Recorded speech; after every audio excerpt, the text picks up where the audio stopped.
अन्नदान की महिमा के प्रसंग में राजा श्वेत और एक वैश्य की कथा।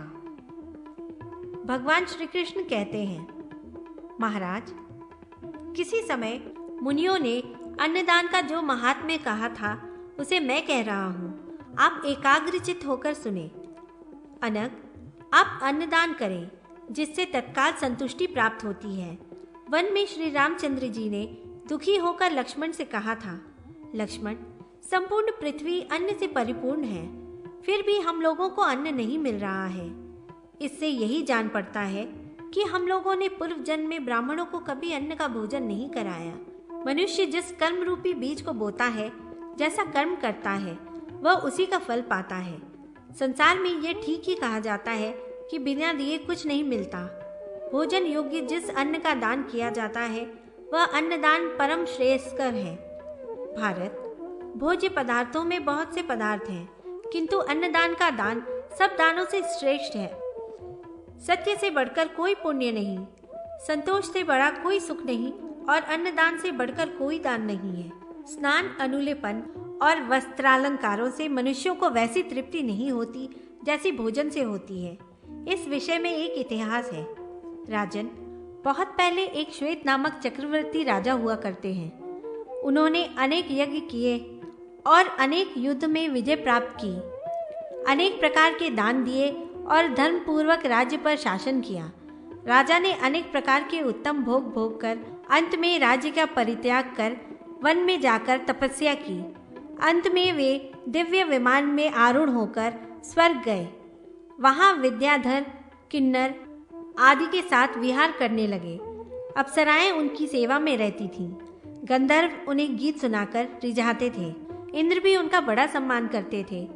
राजा को दिव्य वस्त्र, आभूषण, पुष्पमाला आदि पहनने को तो मिलता था, परंतु भोजन के समय विमान में बैठकर भूलोक में आकर अपने पूर्व शरीर के मांस को प्रतिदिन खाना पड़ता था। प्रतिदिन मांस का भोजन करने के बाद भी पूर्व जन्म के कर्म के कारण उस पूर्व शरीर का मांस घटता नहीं था। इस प्रकार प्रतिदिन मांस भक्षण से व्याकुल होकर राजा ने ब्रह्मा जी से कहा, ब्रह्मन, आपके अनुग्रह से मुझे स्वर्ग का सुख प्राप्त हुआ है। सभी देवता मेरा आदर करते हैं। सभी सामग्री उपभोग के लिए प्राप्त होती है, परंतु सभी भोगों के रहते हुए भी ये पापिनी शुदा कभी शांत नहीं होती, मुझे सदा सताती रहती है।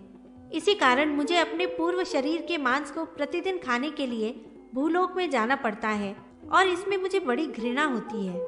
मैंने ऐसा कौन सा पाप किया है जिससे मुझे उत्तम भोजन नहीं मिलता? आप कृपा कर ऐसा कोई उपाय बताएं जिससे मेरा यह दुख दूर हो जाए। ब्रह्मा जी बोले, राजन, आपने अनेक प्रकार के दान दिए हैं, बहुत से यज्ञ किए हैं और गुरुजनों को संतुष्ट किया है, परंतु ब्राह्मणों को स्वादिष्ट उत्तम व्यंजनों का भोजन नहीं कराया। अन्नदान न करने से ही आज आपकी यह दशा हो रही है। अन्न से बढ़कर कोई संजीवनी नहीं, अन्न को ही अमृत जानना चाहिए। इसलिए अब आप पृथ्वी पर जाकर वेद शास्त्र जानने वाले कुलीन ब्राह्मणों को भोजन कराएं, उससे आपका यह दुख दूर हो जाएगा। ब्रह्मा जी का वचन सुनकर राजा श्वेत ने पृथ्वी पर आकर महर्षि अगस्त जी को परम भक्ति से भोजन कराया और अपने गली के दिव्य एकावली माला को दक्षिणा के रूप में समर्पित किया। अगस्त जी को भोजन कराते ही राजा श्वेत संतुष्ट हो गए और सभी देवता वहां आकर अतीव आदर पूर्वक राजा को विमान में बैठाकर स्वर्गलोक चले गए। श्री रामचंद्र जी ने जब रावण का वध कर दिया, तब वह एकावली अगस्त्य जी ने श्री रामचंद्र जी को दे दी। यह अन्नदान का ही महात्म्य है। मेरा वचन सत्य है कि प्राणियों के लिए अन्न से बढ़कर कोई उत्तम पदार्थ नहीं है। अन्न जीवों का प्राण है। अन्न ही तेज, बल और सुख है। इसलिए अन्नदाता प्राणदाता है।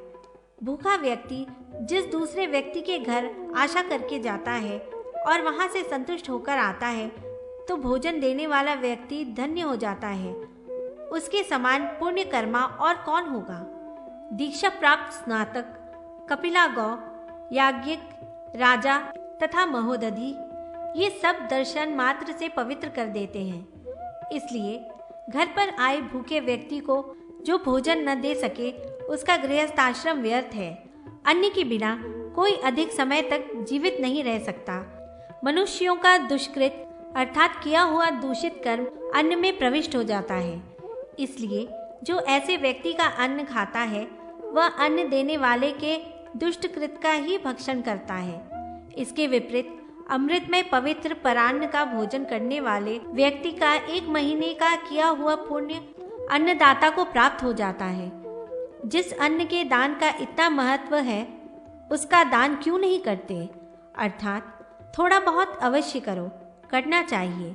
जो व्यक्ति ब्राह्मण अतिथि आदि को भोजन आदि कराने तथा भिक्षा देने के पूर्व ही स्वयं भोजन कर लेता है वह केवल पाप ही भक्षण करता है। जिस व्यक्ति ने 10,000 या 10,000 ब्राह्मणों को भोजन कराया है उसने मानो ब्रह्मलोक में अपना स्थान बना लिया।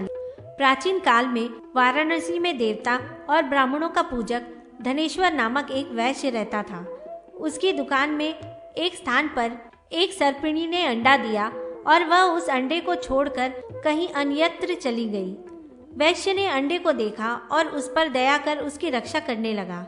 कुछ समय बाद अंडे को फोड़कर कृष्ण सर्प का बच्चा बाहर निकला। उस सर्प के बच्चे को वैश्य प्रतिदिन दूध पिलाता था।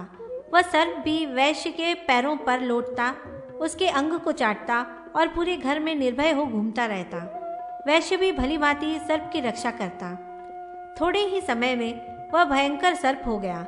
किसी समय की बात है, वह धनेश्वर गंगा स्नान करने के लिए गया था और उसका पुत्र दुकान पर बैठकर सामान बेच रहा था। उसी समय वह सर्प उस लड़के के पैरों के बीच से निकला, जिससे वह लड़का डर गया और उसने सर्प को डंडे से मारा।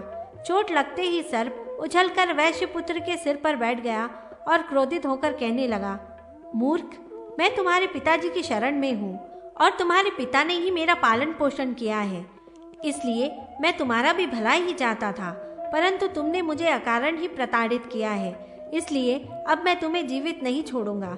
सर्प के इस प्रकार कहने के साथ ही वैश्य के घर में दुखी हो सब रोने लगे। उसी समय अच्युत, गोविंद, अनंत आदि भगवान के पवित्र नामों का उच्चारण करता हुआ स्नान कर वह धनेश्वर भी घर आ गया। पुत्र की वैसी स्थिति देखकर उसने सर्प से कहा, पन्नग, तुम मेरे पुत्र के मस्तक पर फंड फैलाए क्यों बैठे हो?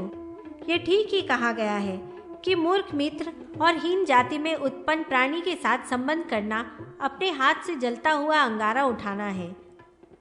वाणिक की बात सुनकर सांप ने कहा, धनेश्वर, तुम्हारे पुत्र ने मुझे निरपराध ही मारा है, इसलिए मैं इसका प्राण ले रहा हूँ, जिससे अन्य कोई भी व्यक्ति ऐसा काम न करे। यह सुनकर धनेश्वर ने कहा, सर्प, जो उपकार, भक्ति तथा स्नेह आदि को भूलकर अपने रास्ते से भटक जाए अर्थात अपने कर्तव्य मार्ग को छोड़ दे, उसे कौन रोक सकता है? परंतु क्षण मात्र तुम इस बालक को छोड़ दो, दंश न करो, जिससे मैं ब्राह्मणों को भोजन कराकर अपना और्ध्वदैहिक कर्म अपने हाथ से कर सकूं, क्योंकि बाद में मेरे पास कोई पुत्र नहीं रहेगा। सर्प ने इस बात को स्वीकार कर लिया।